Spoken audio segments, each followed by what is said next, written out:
और केंद्रीय वित्त मंत्री निर्मला सीतारमण ने वित्त वर्ष 2025-26 के लिए शनिवार 1 फरवरी 2025 को संसद में बजट पेश कर दिया है। उनका लगातार 8वां बजट था।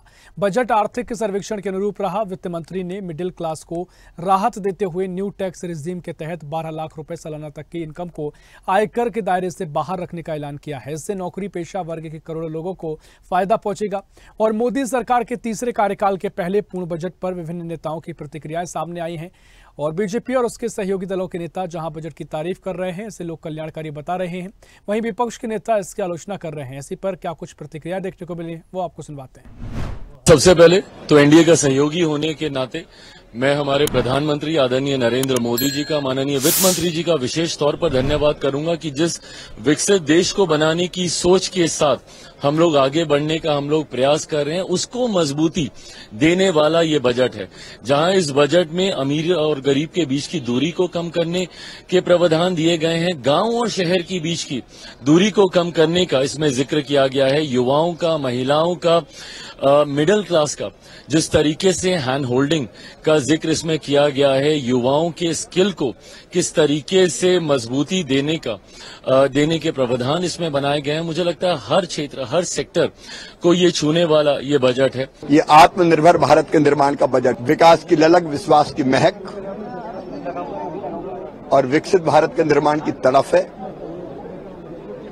कृषि और किसानों के कल्याण पर सर्वोच्च ध्यान दिया गया है। चाहे किसानों के निवेश की क्षमता बढ़ाने का सवाल हो, किसान क्रेडिट कार्ड पर अब 5 लाख रुपया तक मिलेंगे। कम उत्पादकता वाले जिलों में अच्छे बीज हो, उत्पादकता बढ़ाना हो, कृषि इंफ्रा का निर्माण हो, दलहन मिशन हो, अनेकों सौगातें किसान को दी गई है, कृषि कल्याण को दी गई है। मध्यम वर्ग को भी बहुत बड़ी सौगात मिली है।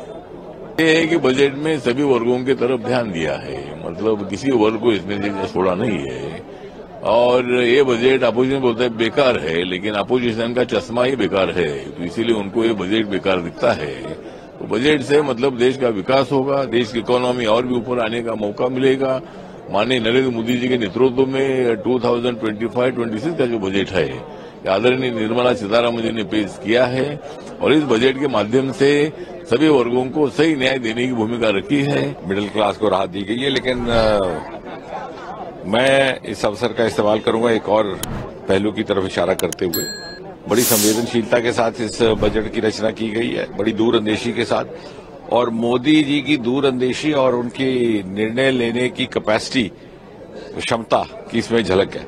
जो इस बात का अक्सर शायद अभी जिक्र नहीं हो रहा, धीरे धीरे समझ में आएगी।